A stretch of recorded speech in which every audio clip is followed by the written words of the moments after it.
Hey guys, and today we'll be making these things.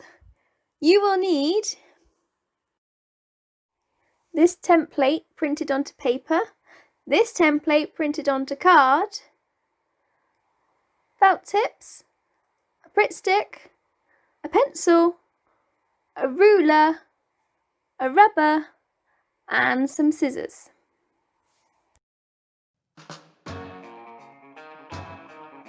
First of all, you'll need your card template.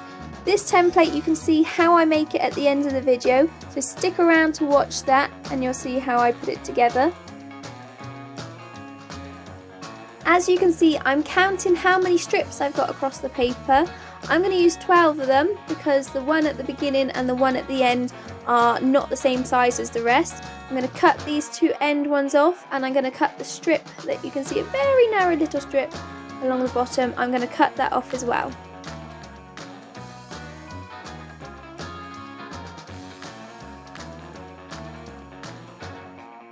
Now we're going to turn it into a fan kind of shape. Is it called making it into a concertina, something like that? But I'm going to get a ruler and I'm going to place it along one of the lines on the card ready, and I'm going to fold up the card against the ruler so I get a nice straight edge, and then I'm going to flatten it down. I flip the card over and then I'm going to create another fold on this side. It's a bit fiddly using a ruler on this side, so I didn't bother. But I'm going to create another fold, and it should be in the opposite direction to your first fold.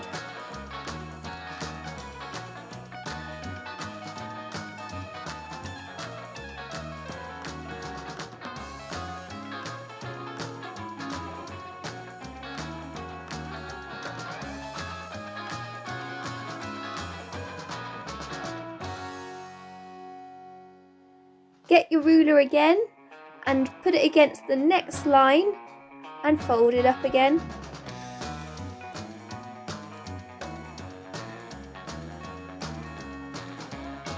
Flip your card back over and create another fold.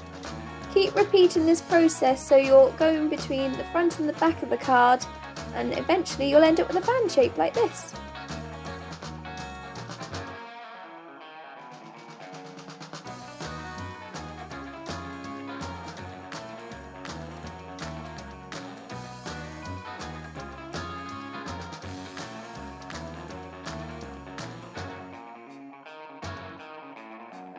We're just going to put this to one side for now. We'll come back to that at the very end. Moving on to the paper template, we're going to do the same thing again. We're counting how many columns we got. So I need it to match how many columns we had on the fan. So even though the template has 14 columns, again the first column and the last column are too big and too small. They all need to be the same size. So we're going to cut it down to 12 columns. And cut off the line along the bottom of the paper too.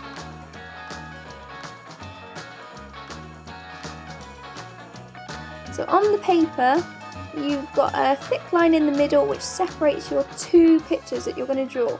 You need to have your paper this way round, so landscape, not portrait.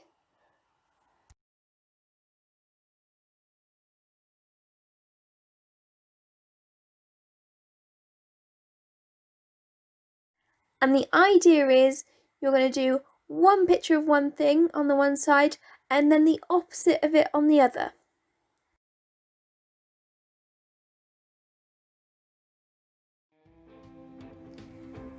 For my drawing, I'm going to be drawing my car.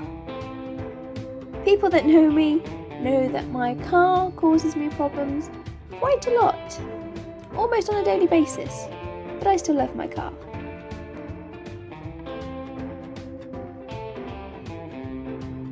On the left hand side, I'm going to do my happy picture. So it's going to be me driving along the road in my car, lovely sunny day, very happy, nothing wrong. And on the right side, I'm going to have a problem. My problem is going to be that it's now thundering and lightning, and the lightning struck my car. My car is now making some weird noises. So my face is going to change. I'm not going to be happy in the car anymore. There's randomly going to be a magic chest at the side of the road. And the magic chest is going to have a magic spanner that'll fix everything that is wrong with my car. Oh, how I wish this was a true story.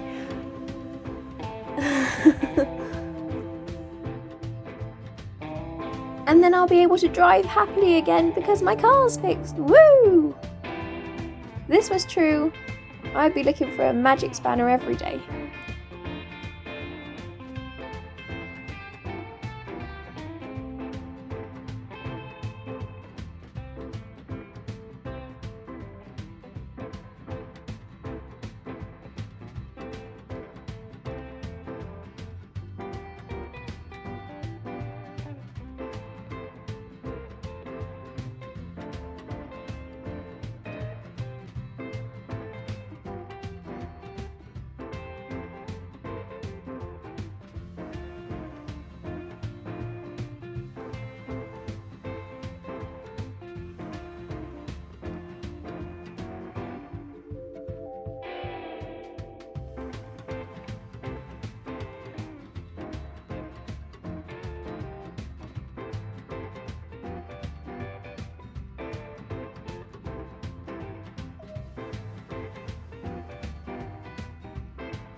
Now that we've drawn our two pictures, it's now time to colour them both in. Just do it using felt tip pens. You can use pencils, but I just find felt tip pens stand out more.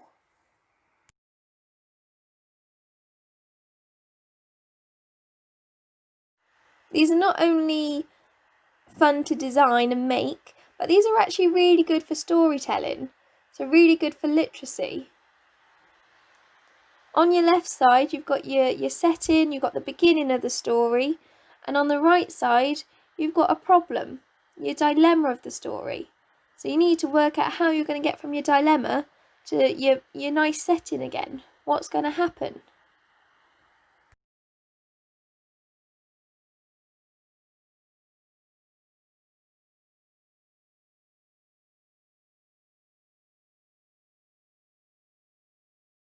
Next, we need to cut our pictures out. So we're going to cut up those strips. You need to keep your pictures in order though. Do not get them mixed up. So I have laid them out as I have cut them. You'll see at the top of the screen.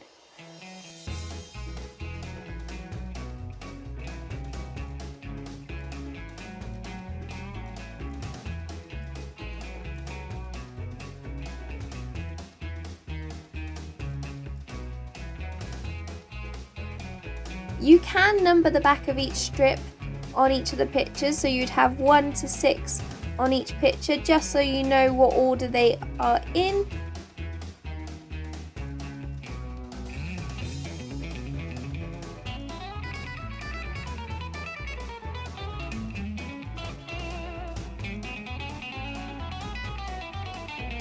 You need to get your card fan that you put to one side earlier. You're now going to start sticking down your pictures onto here.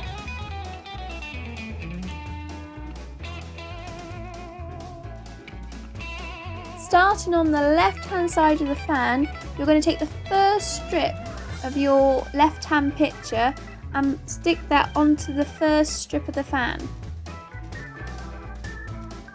Then you're going to take the first strip, starting at the same side, on your right picture and stick that next to the one that you've already stuck down on the fan.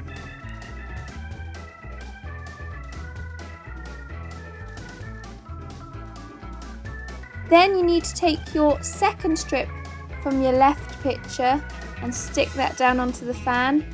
So you should have 3 strips of paper now on your fan.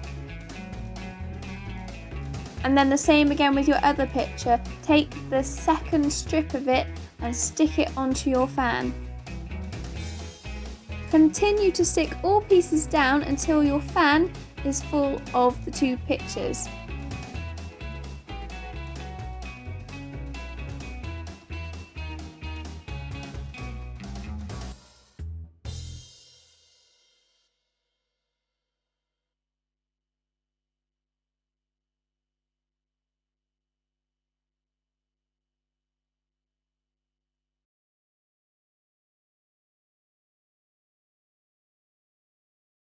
Ta-da! You're finished! Just tilt it from side to side to see your picture change from one to the other. How cool is that?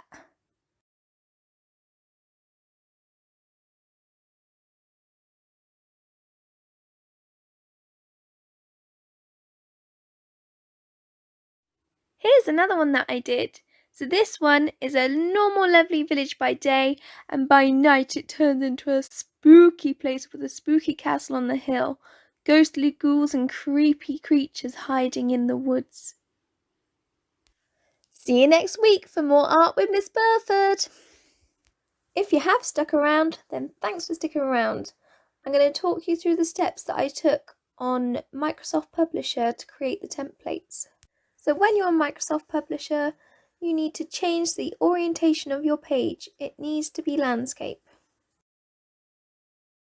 Insert a table after you've changed the orientation.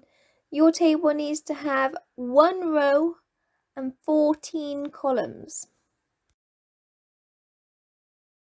You then need to format the table so that you can see the lines which separate the columns. You probably know a quicker way of doing this, or on one of the newer versions of Publisher there probably is a quicker way of doing this. You then need to click and expand your table so that it fits all the way across your A4 sheet of paper. I know that it won't print all of these areas because it's outside of the printer's margins, but that is why we had to cut the sections off the end which were a slightly different size to the rest of the columns on the beginning of the video. Now that you have filled up your page, you can go ahead and print it. This needs to be printed onto card. Time for a cup of tea.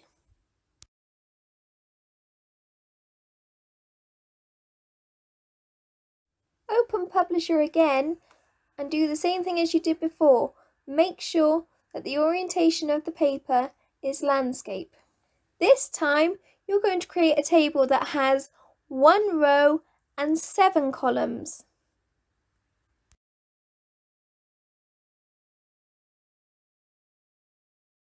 Make the size of your table just under half the width of your page.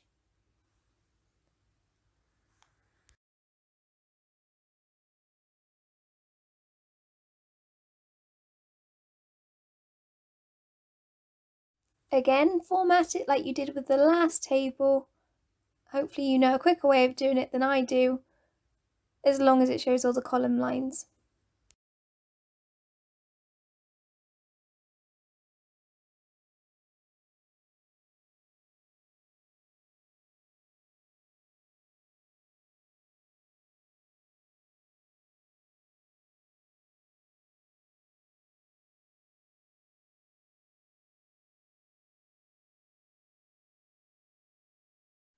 Copy and paste the table that you've just made so that you have 14 columns in total again.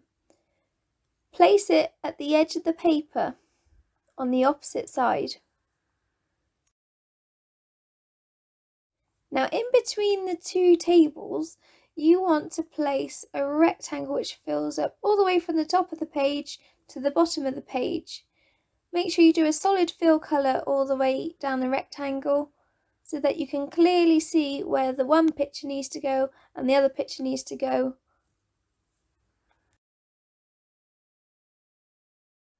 Hopefully this has been helpful for you, and honestly it does not take long to prepare this lesson. It took me about 5 minutes on the computer to prepare everything.